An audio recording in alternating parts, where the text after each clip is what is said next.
বিসমিল্লাহির রহমানির রহিম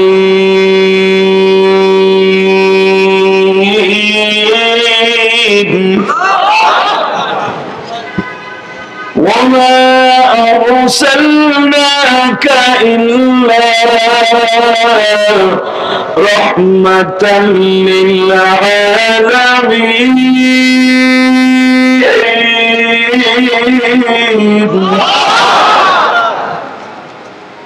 ওমা আরসালনাকা নবী আপনারে কি পাঠাই নাই সারা দুনিয়া রহমত কইরা? প্রশ্নবোধক চিহ্ন। নবী আপনারে কি পাঠাই নাই সারা দুনিয়া রহমত করিয়া? কে বলতেছেন? আল্লাহ। অর্থাৎ আপনারে সারা দুনিয়া রহমত করে। মাইকের এই অবস্থা কেন? সব জায়গায় একই অবস্থা। এই মুসলমানের পোলায় দিকে তাকান। অর্থাৎ আপনাকে সারা দুনিয়া রহমত করে আমি রব পাঠিয়েছি, ঠিক না বেঠিক? ওই রব কি আসলে রব না র্যাব? বর্তমানে মানুষ রবরে ভয় করে না, র্যাবেরে ভয় করে। এখানে যদি দুই চারটা র্যাব আয়া কয়, একটা লড়বি না। আবু সাহেব যে আপনাকে সেল্টার দিতে পারে, কাউন্টার দিতে পারে, এদিকেও তাকাবে না। যে যেমনে পারেন হ্যাবডে দূর মারবেন। কথা কন না কেন? তাহলে বোঝা গেল রবরে ভয় করেন নাই, র্যাবরে ভয় করছেন। ওই রব বলতেছে ওমা আরসালনাকা ইল্লা রাহমাতাল লিল আলামিন।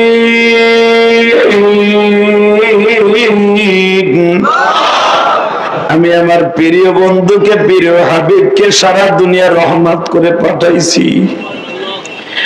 তোমরা জানো না রে বান্দারা, আমার নবীকে দুনিয়ায় পাঠাইবার হাজার হাজার বছর আগে আমার নবীর আমি আল্লাহ বানাই রেখে দিয়েছি। আমার নবীর এমন রহমত ছিল বাবা, মাত্র 23 বছরের জীবন থেকে শুরু করি। বয়স কত? নবীর বয়স কত? জোরে কন, আরো জোরে জোরে। মোটামুটি বিয়ার বয়স হয়েছে। আমার দেশের পোলাপান তো মুসলমানের পলেই ফেসবুকের পাতি গজব, বিয়ের লেগে পাগল। হে কোল বালিশ আর একদিন বুট হয়েছে মারে কয় কয়ও কিন্তু হারে কি কম বোঝো না? মায় কয় সব বুঝি, কামাই দর, লেবরা করলি না, কামাই দর, অটো রিক্সা কিনে দে, চালা।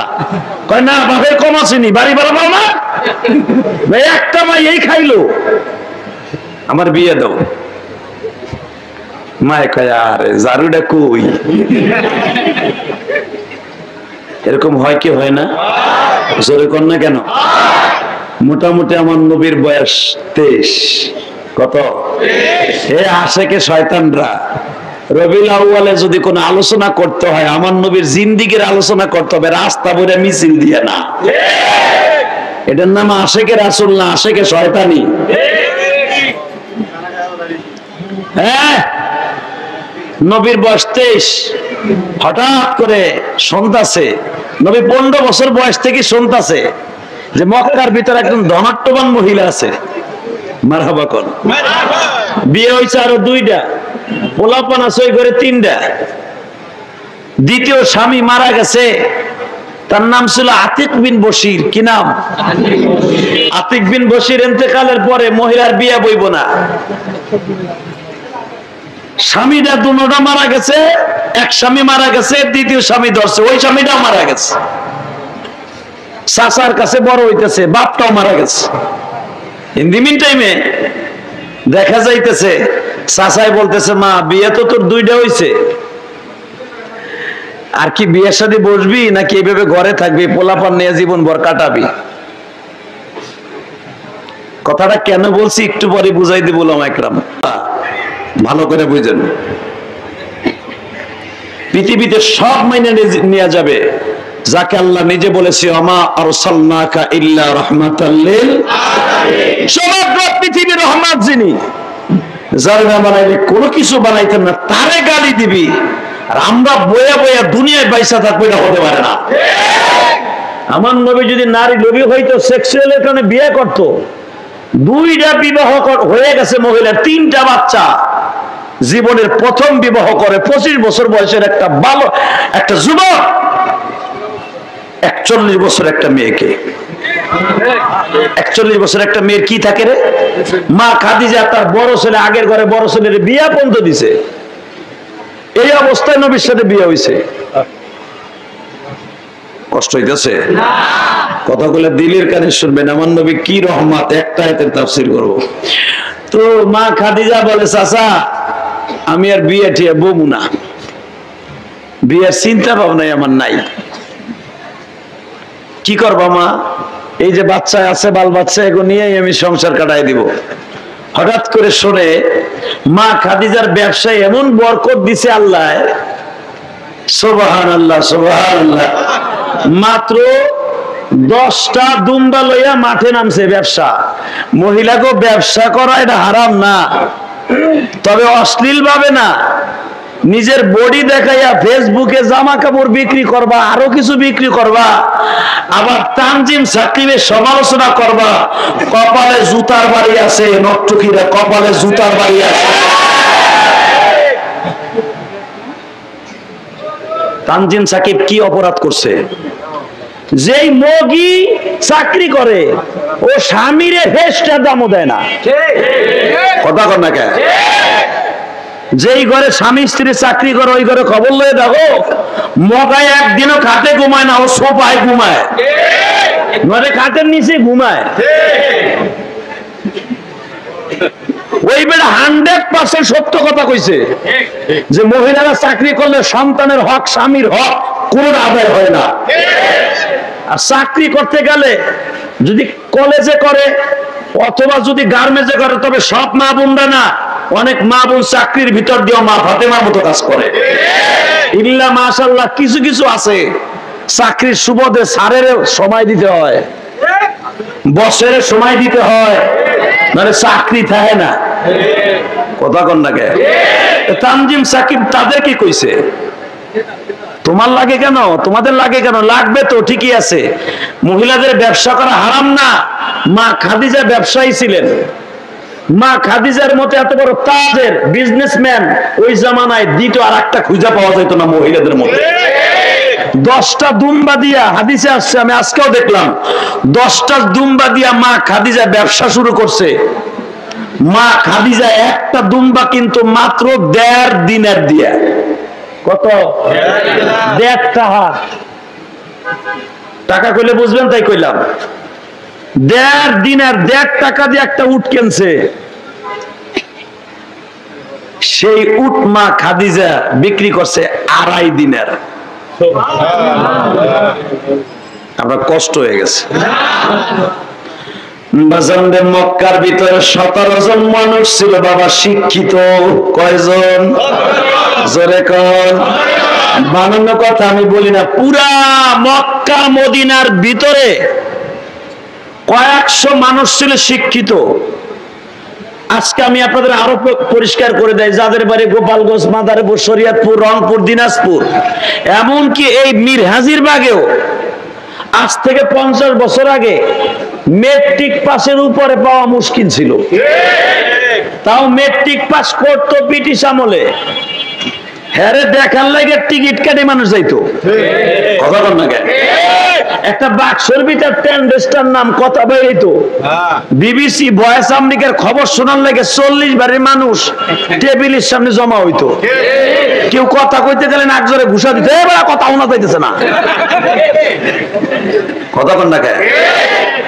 আরে ওই টেন্ডেস্টার আবার বলা বুঝে এইটা টেন্ডেস্টার কারিগর। একটা বাক্সর ভিতরে কথা বাইরেই তো বোঝেই না। কথা কন না কেন? এখন প্রত্যেকের হাতে বাক্স, নাম তার অ্যান্ড্রয়েড সেট, মোবাইল। এ মুসলমানের পোলা, মা খাদিজা এতবার একজন তাজের ছিলেন, ব্যবসায়ী ছিলেন। ব্যবসা করতে করতে মাত্র 5 বছরের ভিতরে সৌদি আরবের জমিনে লাখপতি হয়ে গেলেন। লাখপতি মা খাদিজা। লাখপতি কারে কয়? যার কাছে 100,000 টাকা আছে। কথা কন না কে? আর মক্কায় লাখপতির উপরে কোনো মানুষ ছিল না, কারণ তারা 1000-এর উপরে গুনতেই জানতো না। এই লাখ তারা বুঝতো না। 10-এর থেকে নিয়ে 100 পর্যন্ত গুনতে পারতো, 100-র পরে 1000, 1000, 2000, 3000, 100,000 করে। এখন সে লাখের আবিষ্কার হয়েছে, কোটির আবিষ্কার হয়েছে, বিলিয়নের আবিষ্কার হয়েছে, ট্রিলিয়নের আবিষ্কার হয়েছে, কিলোয়ের আবিষ্কার হয়েছে, কিন্তু ওই জামানায় 1000-এর উপরে গুনতেই জানতো না। বাজানরে মা খাদিজার জামানায় যখন মা খাদিজা লাখপতি হয়ে গেলেন, মক্কার ভিতরে মা খাদিজার সামনে কেউ কথা বলার মতো নাই। ও বাবা, মা খাদিজার টাকা দিয়া সর্বপ্রথম কাবা ঘর নির্মাণ করা হয়। এই যে মাকামে হুজুর, মক্কায় হাজিরা যেখানে ইন্তেকাল করলে দাফন করা হয়, এই পুরাটা জায়গা কিন্তু মা খাদিজার খরিদ করা জায়গা। পৃথিবীর সর্বশ্রেষ্ঠ কবরস্থানের নাম হলো জান্নাতুল মুআল্লা। অবদান এখানে 50,000-এর উপরে সাহাবীরা ঘুমাই রয়েছে, 10,000-এর উপরে নবীদের কবর ঘুমানো। এই জায়গায় মা হাজেরা ঘুমানো। এই জান্নাতুল মুআল্লার কবরস্থানে আমার নবীর কলিজার টুকরা বিবি মা খাদিজা ঘুমানো। হুজুরের একটা মেয়ে ঘুমানো, জাইনাব ঘুমানো গো বাবা। হুজুরের 2টা ছেলে ঘুমানো। আমার বিশ্ব নবীর জীবনে সবচাইতে বেশি ভালোবাসছে এই কবরস্থানটাকে। এই কবরস্থানের পুরাটা জায়গা কিনে দিছে মা খাদিজা। নবী জান্নাতুল মুআল্লা কবরস্থানে যখন ঢুকতেন, চোখের পানি দিয়ে কবরের সামনে দাঁড়ায় বলতেন, খাদিজা রে, আমি একা একা ঘরে ঘুমাই রে খাদিজা। যে খাটটা তুমি কিনছিলে আমি নবী কিনিয়া দেই নাই, সেই খাটে এখন আমি একা ঘুমাই রে খাদিজা। ও খাদিজা, আমারে রাইখা তুমি কবরে কেমনে একা ঘুমাও? হযরত নবী এমন ভাবে রাত 3টার পরে কান্নাকাটি করতেন এই কবরস্থানে। নবীর চোখের পানির খাতিরে এই কবরস্থানটা পৃথিবীর সর্বশ্রেষ্ঠ কবরের স্থান রূপান্তরিত হয়ে যায়। বাজানরে, যাদের বিবি মারা গেছে তাদের চোখের পানিটা এখন ফেলে কাঁদবেন। যাদের বাবা মা মারা গেছে তাদের চোখের পানি ফেলে কাঁদবেন। আমার বিশ্ব নবী বলে, সাহাবীরা, জান্নাতুল মুআল্লা কবরস্থানে গেলে আমার মন বলে আমার খাদিজা আমার 2 হাত বাড়াইয়া ডাকতেছে।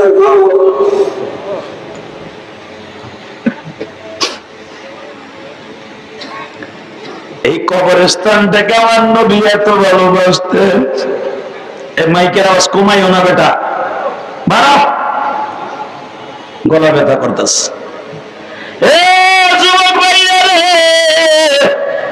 তোমাদের 2টা পাও ধরে বলে দিয়ে যাই গো, আমার বিশ্ব নবী বয়স যখন বাবার 23 বছর, মা খাদিজা 23 বছর, নবীর বয়স যখন 18 বছর। ইন দ্য মিন টাইমে মা খাদিজার একটা গোলাম ছিল, নাম ছিল তার মাইসারা। মাইসারা এখন ব্যবসার টাকা ভালো করে হিসাব নিতে পারে না, এত পরিমাণ টাকা হয়েছে, বিশাল বড় গুদাম ভাড়া নিচে টাকা থোয়ার লাইগা। ও বাজান, পৃথিবীতে সর্বপ্রথম মুসলমানের মধ্যে সর্বপ্রথম ব্যাংকের ম্যানেজার হলো মা খাদিজা। মা খাদিজার ব্যাংকের মধ্যে টাকা ধরার জায়গা নাই। আর বিদায় ও নিহায়া কিতাবের মধ্যে দেখবেন গো বাবা, মা খাদিজার ব্যাংকের মধ্যে টাকা রাখার জায়গা নাই। মাইসারা বলে, ম্যাডাম, আমি আর টাকা গুনতে পারি না, বস্তা ভরে বণিকরা টাকা দেয়, ফেলাইয়া রাখি, গুনার টাইম নেই। মা খাদিজা বলে, এই টাকা গণনা করার জন্য আমার একটা বিশ্বস্ত ম্যানেজার দরকার। মাইসারা দেখতো মক্কায় কোথাও ম্যানেজার পাওয়া যায় কিনা। মাইসারা বলে, ম্যাডাম, এটা হলো জাহিলিয়াতের যুগ, মাইরা দাইরা খাওয়ার যুগ। ও ম্যাডাম, যদি আপনি সত্যিকার একজন ম্যানেজার চান, আমার জানা মতে একটা ছেলে আছে, যুবক মানুষ, আমার থেকে 10 বছরের বয়সে ছোট, নাম তার আহম্মদ। জোরে জোরে জোরে জোরে। নাম কি? আরব নাম হলো মুহাম্মদ। তার চাচায় ডাকে ভালোবাসে মাহমুদ। ম্যাডাম আপনি যদি বলতেন গো যুবকটারে হাজির করে দিতাম। মা খাদিজা বলে কোন যুবকের কথা বলো? বলে আগে আমি তারপরে আপনি দেখেন। এখন চোখের এক ফোঁটা পানি ফেলবেন গো বাবা। আশিকে রাসূল যদি হয়ে থাকো, নবীর যদি স্বপ্নে দেখতে চাও গো বাবা, আমার নবীর কথা শুনে যদি কারো চোখে পানি আসে, মৃত্যুর আগে একবার হলো স্বপ্নের ভিতরে আমার নবীর এই চোখ দিয়ে দেখতে। একটাবার যদি আমার নবীর দেখতে কেউ পারে, জন্মত সৌভাগ্যবান। এই মীর হাজির বাগ আর থাকবে না। গ্যান্ডারিয়া বলো, জুরাইন বলো, পোস্তকোলা বলো, মীর হাজির বাগ বলো, কোথাও তালাশ করে পাইবে না। ও নাস্তিকের বাচ্চারা, তোমরা যারা আমার নবীর তোমরা গালি দাও গো, যারে আল্লাহ তোমার খেতাব দিয়েছে, ওয়া ইন্নাকা লাআলা খুলুকিন আযীম, লাকাদ কানা লাকুম ফি রাসূলিল্লাহি উসওয়াতুন হাসানাহ। আল্লাহু আকবার। আমার নবীরে তোরা গালি দিলে কি হবে? নবীর চরিত্রহীন বলে তোরা গালি দিলে কি হবে? নবীর রব তোমার আমার রব। আমার নবীরে বলছে পৃথিবীর শ্রেষ্ঠ মহামানব। তাকবীরের ধ্বনি দিয়ে বুঝাইয়া দিবা, মিডিয়ার মাধ্যমে সারা দুনিয়ার নাস্তিক গুলার কপালে জুতার বাড়ি দিবা। যেই নবীর চরিত্রের গ্যারান্টি আল্লাহ দিছে, ওই নবীর চরিত্র নিয়ে যদি কোন নাস্তিক কথা কয়, ও যদি আমার চোখের সামনে কোনোদিন আইসা যায়, মার্ডার হই আর ফাঁসির মঞ্চে যাই, ওই নাস্তিকের জায়গায় জ্যান্ত মাইরে ফেলবো। রাজি আছো না নাই? রাজি আছো? আল্লাহ কিন্তু হাত তুলে দেখে দাও।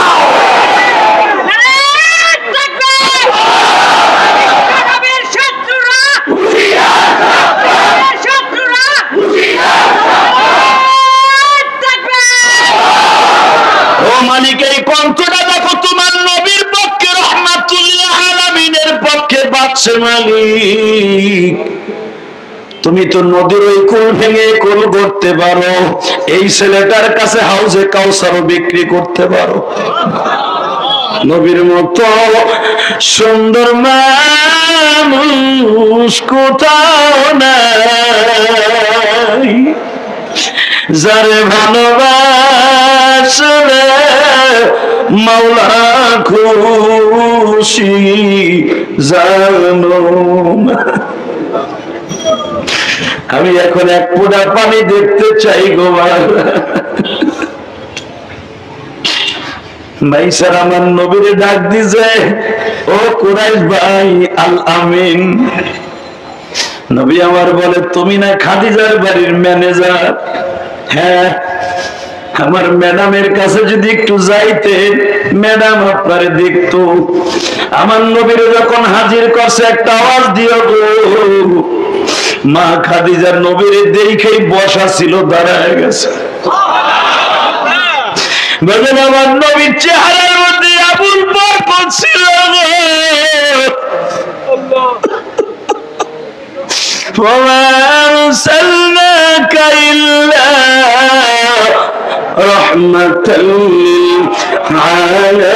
للعالمين।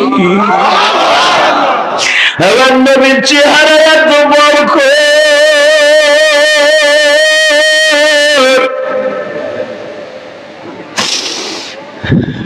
সালমান ফার্সি নবীর এক নজর দেখা কালেমা পড়ে মুসলমান হয়ে গেছে। নাজ্জাশীর বাদশা হাবিবে নজর নবীর এক নজর দেখা কালেমা পড়ে মুসলমান হয়ে গেছে। আমার নবীর চেহারা যদি কেউ না ক্ষুধার্ত মানুষ একবার দেখতো, নবীর চেহারা দেখে পেটটা ভরিয়ে যাইতো। সারা দুনিয়ার রহমত নবী আমার। খাদিজার 23 বছর বয়সে খাদিজার বাড়ির বারান্দায় দাঁড়ায় আছি, একটা আওয়াজ দিও রে ভাই। মা খাদিজার দাঁড়ায় বলে, তুই কারে লই আইছো? এই লোককে আর আমার বাড়ির ম্যানেজারি গো।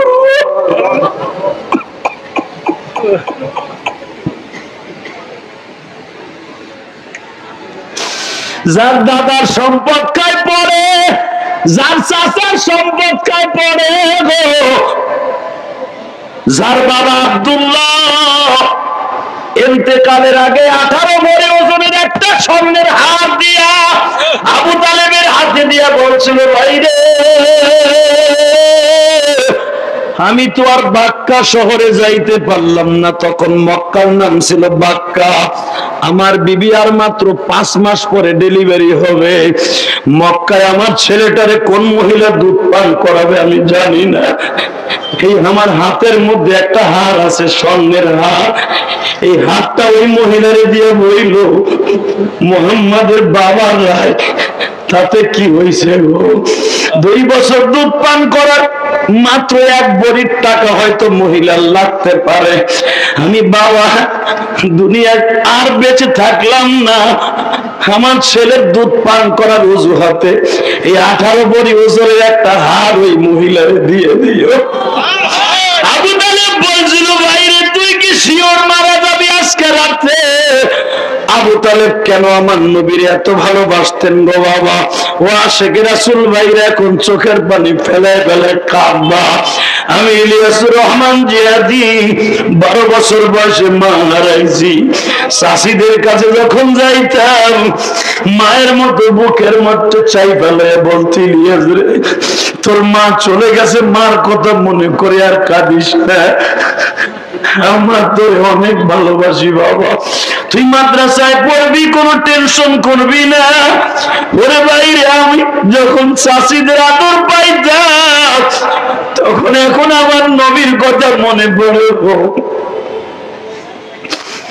আবু তালেব কেন আমার নবীর এত ভালোবাসত?